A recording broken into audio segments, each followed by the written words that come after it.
Christmas, everyone. As we were planning for this year's Employee Appreciation Program, I wanted to do something just a little bit different on program.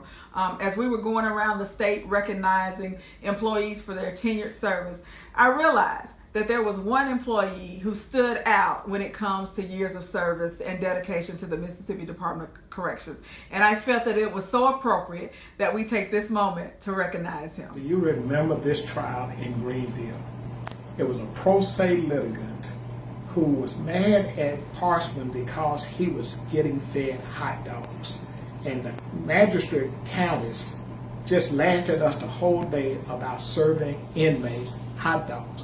He thought that was a pretty good meal, and I did too. Okay. So every time I think of hot dogs, I think of you.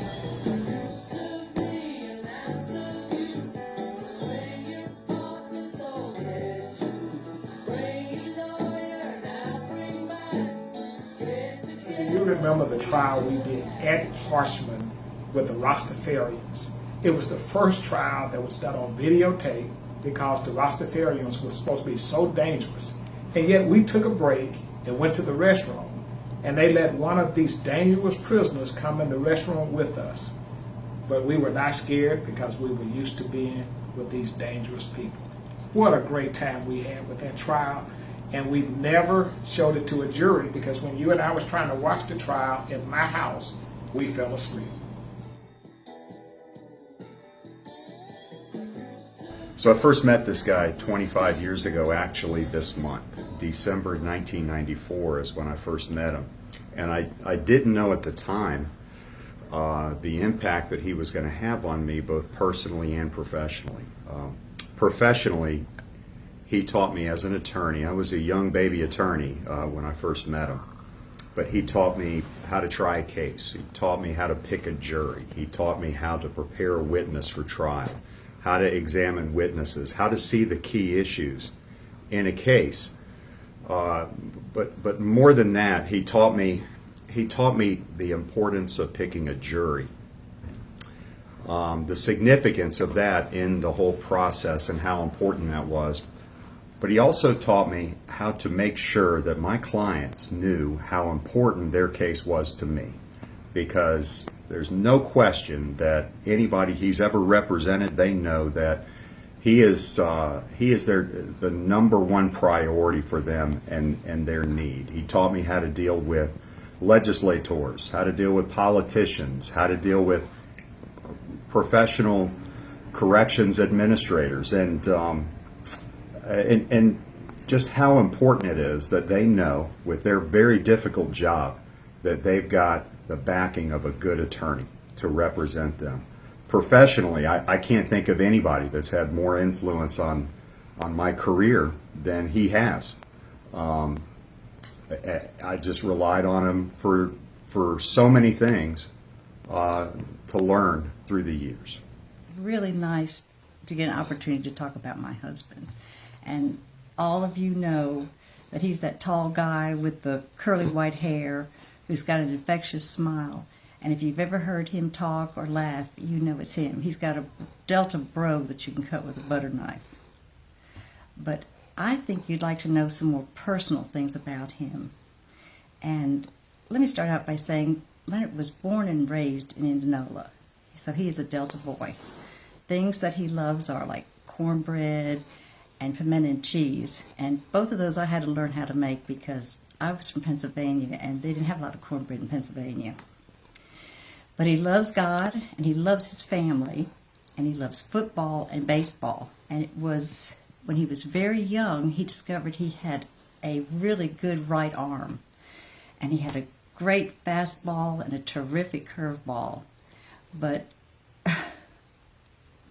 God must have known better. He was playing football one day and he fell and broke his right arm in 5 places and had to have it surgically put back together. So anything that he thought he was going to do in the major leagues was cut short right then. Some things that people don't know about Leonard is that he went on to get 2 degrees. The first degree was in journalism, and he's quite a raconteur, so it would be really nice if Leonard could write those down. But he also got an advanced master's degree in psychological counseling, and it was that degree that led him to his first time that he went up to Parchman to work. Liberty Cash asked him to come up and become a counselor. And believe it or not, Leonard was actually an inmate advocate at that time. I think he got to really know the inmate culture and what inmates were really about. And to this day in the courtroom, I think that's really helped him to settle and argue the lawsuits he has to settle and argue. But he also saw that there were a lot of people that didn't have educational opportunities like we did or develop vocations, so he was instrumental in developing and setting up the vocational school at Parchman. By the time he was 24, he was head of the LEA funds, and that gave him an opportunity to link really good, smart, hard-working people to educational programs that were really going to help advance them in the future. But more importantly, I think it helped Mississippi get linked nationally with all the corrections throughout the United States. And he saw that Parchman Prison, the penitentiary, was going to be going through changes, whether that was evolution, politics, and mostly because of mandate by law, to become the Department of Corrections that it is today, a statewide thing. One more thing that I really want to include in this is that Leonard is very fond of y'all. He served under many wardens and commissioners, but he has a real respect and fondness for Felicia and Corey and Courtney and Janice, and they've all been so sweet to him. He really cares about y'all, and he cares about what he's doing with you. Congratulations, Leonard. I'm so proud of you, brother. Congratulations to my very dear friend Leonard Vincent. Congratulations. Congratulations. Good deal. Congratulations. Congratulations. Hey, congratulations. Thanks for all you do for corrections. Congratulations. Congratulations. Congratulations. Congratulations. Congratulations, Leonard. Congratulations. Congratulations. Congratulations, and thank you for a job well done. Congratulations. Congratulations.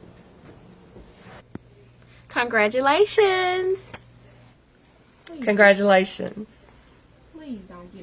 Congratulations. Congratulations. Congratulations. Congratulations. Congratulations. Congratulations. He could have gone a different path, but the path that he chose, the state of Mississippi is better for it, the Department of Corrections, better for it. Anybody that's ever worked with him or can call him a friend, they're all better for it.